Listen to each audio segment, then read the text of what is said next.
It is May 1945, the long and arduous war finally over. Europe stands on the precipice of peace. While soldiers and civilians celebrate VE Day, Prime Minister Winston Churchill harbors an unsettling fear about his former ally, the communist powerhouse Joseph Stalin. 3 months prior, the Yalta Conference left Churchill wary of Soviet ambitions in Eastern Europe, especially in Poland. Haunted by these concerns and determined to impose the will of the United States and Britain upon Stalin, Churchill calls upon Britain's top military strategists to devise a preemptive strike against the Soviet Union dubbed Operation Unthinkable. Commencing on July 1, 1945, the plan envisioned a surprise offensive using a two-pronged attack through Soviet-occupied Germany and Poland. This was to begin with a northern thrust advancing along the axis from Stettin to Bydgoszcz, and a southern thrust from Leipzig to Breslau, aiming to bring the Soviets to their knees. On May 24th, Churchill's strategists, deeply apprehensive, present this plan to the Chiefs of Staff Committee. What began as an overview of operations in the Pacific swiftly pivots to a staggering proposal: Britain's plan to subdue the Soviet Union before it could grow to threaten Western Europe. Field Marshal Sir Alan Brooke, the chairman of the committee, finds the plan to be most fantastical, with the odds of success just as unthinkable. Yet Brooke also recognizes an immense danger posed by the Soviets and reconsiders what the planners put forward. The following day, the committee re-evaluates the plan, concluding that immediate action is required to protect Allied interests on the continent. Even with the formidable challenges and risks, a decisive strike is seen as necessary to curb Soviet expansion now before it's too late to stop them. Soon enough, Operation Unthinkable is given the go-ahead. Within days, the combined chiefs of staff of the Allies are given orders to begin mobilization and prepare staging points for the attack. The key objective for both the northern and southern thrusts is to stabilize a front from Danzig to Breslau before the winter months arrive and bog down the war effort. Even before the July deadline, Soviet forces under Marshal Georgy Zhukov were made aware of this activity thanks to scouting reports and infiltration inside British intelligence. Even as Stalin once again dismissing evidence from his own spy networks, Zhukov finds the reports of so many field armies on the move to be alarming. He orders Red Army forces occupying Poland to regroup into eastern Germany, anticipating a potential confrontation. On both sides, soldiers who had not long since celebrated the end of a brutal war now found anxiety gripping their ranks. On July 1st, the fateful order is given out. Allied armor and motorized divisions begin rolling out along their lines of attack. Skies fill with the din of British and American aircraft, and the Baltic swarms with flotillas of the Royal Navy. Upon hearing this news, Joseph Stalin is left speechless. First betrayed by Hitler and now the Allies, what was once deemed unthinkable has become stark reality. Europe is once again at war, yet this time the outcome is shrouded in uncertainty. Scenario 1: Total War. The first week of July sees initial success.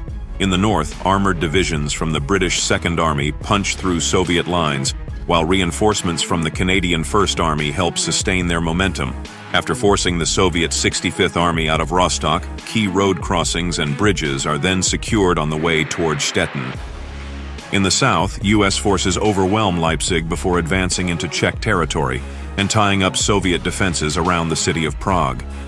In Dresden, elements of the Soviet 33rd and 13th Armies struggle to defend the bombed-out remains of the city against the U.S. First Army. Overall, Allied commanders are in good spirits. However, momentum soon peters out as the battle-hardened Soviets stand their ground, entrenching themselves in defensive positions all across eastern Germany, Czechoslovakia, and Austria.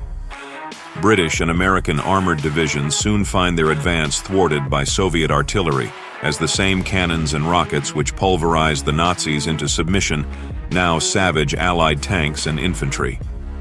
Within days, Red Army reinforcements flood to the new fronts to stabilize the line, giving the Soviet High Command time to organize a counteroffensive. Despite all the devastating losses suffered during the Great Patriotic War, the Red Army is confident that its manpower reserves remain sufficient enough to bear the brunt of further offensives. The same cannot be said for the Allies. Before the end of July, tens of thousands of British, Canadian, and American soldiers have died. In a desperate move, the Allied High Command makes the fateful decision to reconscript and deploy German units against the Soviets. The process is as rushed as it is contentious. 10 German divisions were planned for deployment in the autumn. Instead, these German troops are pushed out into reconstituted divisions by early August, plagued with logistical issues and ethical quandaries. Chatter among British, American, and Polish volunteer troops reveal concerns about their new comrades. Many are disturbed at the thought of fighting alongside former Wehrmacht and even SS enemies. For the pressed into service, the feeling is mutual. By the end of August, the Red Army has orchestrated a series of coordinated, large-scale attacks that exploit weaknesses in the Allied front lines. In the north, Soviet troops recapture Rostock and push the British Second Army back toward Hamburg. The beleaguered Canadian First Army is forced to retreat in the face of relentless pressure from elite shock and guards formations, ordered by Zhukov to lead the Soviet counterattacks. Key road crossings and bridges previously secured by the Allies are lost, cutting off vital supply lines and forcing a strategic withdrawal. In the south, the situation is equally dire, as the U.S. 1st, 3rd, and 7th Armies are also repelled. Soviet forces recapture Leipzig and press further into Allied-held territory, driving U.S. forces back toward their staging points in Bavaria. The First Army's hard-fought gains in Dresden are lost as Soviet artillery and mechanized units overwhelm their positions. In late September, the front lines begin to stabilize, with neither side securing a decisive victory. The war devolves into a grueling conflict where artillery and air power assist in bloody but altogether sporadic offensives that result in little territorial gain. Prolonged conflict exacerbates the already severe war weariness on both sides. Allied populations, having just emerged from the Second World War, face the grim prospect of more rationing, more conscription, and more aerial bombings. This sparks anti-war demonstrations and demands for peace. The Soviet Union also faces immense strain, with economic hardships and continuous fighting eroding what little resolve their citizens have left. As the cold snows of December begin to appear, leaders on both sides pale at the thought of a winter campaign that would be sure to devolve into attritional warfare. Soon enough, diplomatic channels open up to enforce a ceasefire and bring an end to active hostilities. By the end, most of Central and Eastern Europe is in ruins. Economic catastrophe rips both the Soviet Union and the Western Allies, leading to severe shortages and an unprecedented refugee crisis. Millions are displaced and infrastructure lies in shambles. Eventually, an armistice is signed in early 1946, establishing a new but uneasy peace that enforces demilitarization zones all across the Iron Curtain. Mutual animosity lingers, setting the stage for a Cold War fraught with tension and distrust. Scenario 2. Nuclear escalation. Reports from the front are not good. Soviet defenses prevent any capture of key bridgeheads into their territory.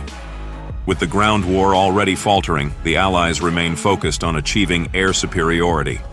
RAF and U.S. bomber commands coordinate an overwhelming strategic air campaign, as 2,500 heavy bombers pour over Soviet-occupied areas, targeting key military and industrial sites. The Soviet Air Force struggles to mount an effective defense. With Lend-Lease resources dried up, the Soviets are deprived of nearly half of their supplies of high-grade aviation spirit, imported rubber, aluminum, copper, and ferroalloys needed for production. At sea, the Royal Navy swiftly implements an effective blockade of the Soviet Navy in both the Baltic and Black Seas. Deploying a mixed complement of cruisers, destroyer flotillas, motor torpedo boats, and a naval assault force, the Allies are able to sustain maritime dominance. The blockade cripples Soviet naval operations and logistics, forcing the Red Army to rely solely on their ground forces to attempt a breakthrough. Confidence runs high among Allied naval commanders as Soviet vessels attempting to break out from northern Baltic ports or navigate through the Dardanelles are contained by Allied ships. Coupled with British progress at sea, the Americans introduce a new ace up their sleeve: atomic weapons. The successful Trinity test on July 16th confirms the devastating potential of these new bombs. At the same time, U.S. President Truman and Prime Minister Churchill agree to deploy these bombs and compel a Soviet surrender before they can renew their neutrality pact with Japan, form an alliance against the Allies, or worse, gain their own bomb. It's a difficult choice, but both leaders believe that this will end the war swiftly and prevent further bloodshed. On the strategic air campaign, Allied escort fighters struggle against the sheer numbers of Soviet aircraft. To counter this, all available British, American, and even refurbished German jet planes are pressed into service. These aircraft provide the Allies with critical advantages in speed and maneuver, while their pilots gain valuable experience in jet fighter combat. However, design flaws and the small quantities of available jets leave the Allies relying on piston fighters as the main interceptors and escorts for their heavy bombers. Continuous pressure on Soviet infrastructure begins to weaken their air capabilities, giving the Allies a tenuous but crucial edge. By August, the Americans are ready to demonstrate their first 2 atomic weapons. On August 11th, the American B-29S deploy the first 15-kiloton bomb over the 1st Guards Tank Army, positioned at Kummersdorf.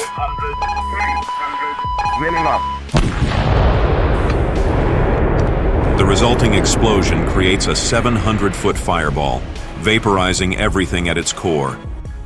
Within the blast radius, all heavily built structures and Soviet positions are obliterated. Severe third-degree burns affect both soldiers and civilians for miles around.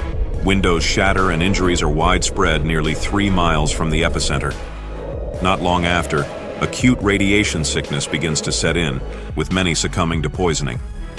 In the following days, Zhukov scrambles to recover what's left of General Mikhail Katukov's army. Then on August 15th, a second 20-kiloton bomb detonates over Königsberg. In mere seconds, one of the USSR's most valuable warm water ports is obliterated. Stunned by the unprecedented devastation and overwhelming casualties, Soviet leaders in the military and Kremlin urged the Politburo to make peace. Although Soviet intelligence was aware of the US's nuclear capabilities through espionage and prior warnings, the immediate and catastrophic impact of the atomic bombings forces a reassessment. Shaken by the imminent danger of a nuclear holocaust and unable to retaliate, Joseph Stalin is compelled to surrender. The immediate aftermath of the atomic bombings prompts a swift response. An armistice is declared, leading to intense negotiations. The resulting peace treaty mandates that Soviet forces withdraw from East Germany, Czechoslovakia, Austria, and much to Churchill's satisfaction, Poland. However, the newly sovereign and unified Germany expresses deep resentment over the use of atomic weapons on its soil. Similarly, Poland voices concerns about the proximity of the atomic attacks, fearing long-term health impacts. Kummersdorf and Königsberg are still reeling from the immense loss of life and catastrophic infrastructure damage. The fallout leaves many in ill health, with radiation sickness claiming lives months after the initial explosions. The immediate humanitarian crisis is profound, requiring extensive international aid and long-term medical support. The global balance of power shifts dramatically. The United States and its allies gain significant influence in Eastern Europe and Asia, reshaping geopolitical dynamics. The accelerated development of nuclear weapons by both sides marks the early stages of a highly intensified Cold War. The world enters a new, more dangerous era, where the threat of nuclear conflict looms large and the arms race escalates with unprecedented urgency. Scenario 3: Red Tide. Despite progress in the Pacific, America's heavy investment of resources there leaves support for European operations stretched. While logistical efforts are underway to shift soldiers from Europe to the Pacific, the new conflict with the Soviets means that some troops destined for Japan are retained in Europe, leading to manpower issues in both theaters. Meanwhile, British intelligence remains compromised by groups like the Cambridge Five. Military information leaked to NKVD handlers is reluctantly passed on to the main intelligence directorate before Allied forces begin their surprise ground offensive on July 1st. With the Red Army on high alert, both the northern and southern forces struggle against entrenched Soviet divisions as waves of Red Army tanks, artillery, and infantry repel the Allies before they can even capture critical footholds. Hopes for a swift victory soon evaporate. Even with sanctions, naval blockades, and a devastating bombing campaign, Soviet High Command remains confident as the Red Army steadily advances across Central Europe. Desperate Allied commanders order a strategic withdrawal to more defensible positions in Western Germany, Czechoslovakia, and Austria. The retreat is chaotic, with logistical nightmares compounding the already dire situation.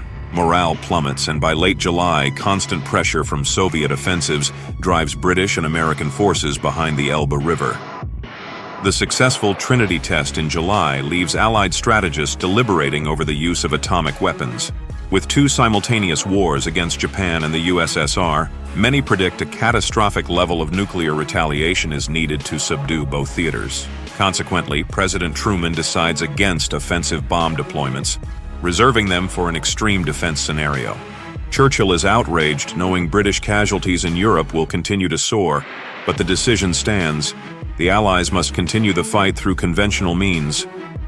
On the diplomatic front, Japan and the Soviet Union renew their non-aggression pact in late August, vowing to stand up to imperialist and colonialist aggression. With their eastern borders secured, the Soviets redeploy some forces from the Far East to bolster their European front, despite the lingering threat of a U.S. invasion. Soviet air forces in the Far East are also redirected to support operations in Europe. Simultaneously, Japanese forces in Manchuria focus on reinforcing their positions and maintaining control over occupied territories. This complicates Allied plans in the Pacific, as key objectives for the campaign are now postponed. September and October see further casualties on the European front, as Zhukov's divisions wear down Allied morale with extensive artillery barrages and bombing runs. By November, the Red Army's momentum appears unstoppable as they push Allied forces over the Weser and Odenwald rivers. Alongside British, Canadian, American, and Polish soldiers, many Wehrmacht and SS POWs pressed back into Allied service are also captured by the Red Army. With little time and less mercy from advancing Bolsheviks, many of these German prisoners not sent east are summarily executed. Severe logistical issues worsen conditions on both sides as the war drags on. The Allies struggle to maintain supply lines, with civilian populations suffering from shortages and rationing. The Soviet Union also contends with the immense strain of sustaining a prolonged offensive while overextending their forces. Essential roads and railways are left unusable due to Allied bombing, severely disrupting efforts to resupply and reinforce their troops. As winter approaches, the harsh conditions exacerbate the already dire situation, pushing both sides to the brink. The onset of winter sees Soviet forces pushing the last Americans out of Austria, as they desperately flee to regroup with Allied forces in northern Italy. In western Germany, the Red Army halts its advance at the Rhine, fearing intervention from other Western powers along with the total collapse of their flagging supply network. The Allies concentrate all across the French borders, with both sides becoming entrenched and unable to secure a decisive victory. A cold and bitter static war sets in, with mass casualties on both sides of the Rhine over the following months. Overwhelmed and out of options, the Allies negotiate a ceasefire with terms heavily weighed against them. The Soviets, having reached the scope of what is tenable for victory, agree to end hostilities. The ceasefire marks the conclusion of a brutal and devastating conflict, but the consequences for Europe are far from over. The aftermath leaves Europe in ruins, with millions displaced and infrastructure shattered. The Soviets establish control over Western Germany and Austria, leading to significant geopolitical changes alongside the spread of communism. Japan exists in an uneasy peace with its Soviet adversaries, having barely survived the Pacific War and achieving a conditional surrender. The New World Order is defined by Soviet dominance in Europe and the Far East, with Western powers reeling from defeat. The Cold War takes on a new dimension, with the balance of power heavily tilted in favor of a growing red tide. Each potential outcome of Operation Unthinkable shares a similar theme: catastrophe. The devastating human toll, economic collapse, and geopolitical upheaval reveal that any victory would have come at an immeasurable cost. The historical decision to reject Operation Unthinkable was prudent, preventing further devastation in an already war-weary world. Churchill's and the Allied leaders' ultimate choice to avoid another conflict helped preserve a fragile peace, allowing Europe to rebuild and eventually leading to a relatively more stable Cold War.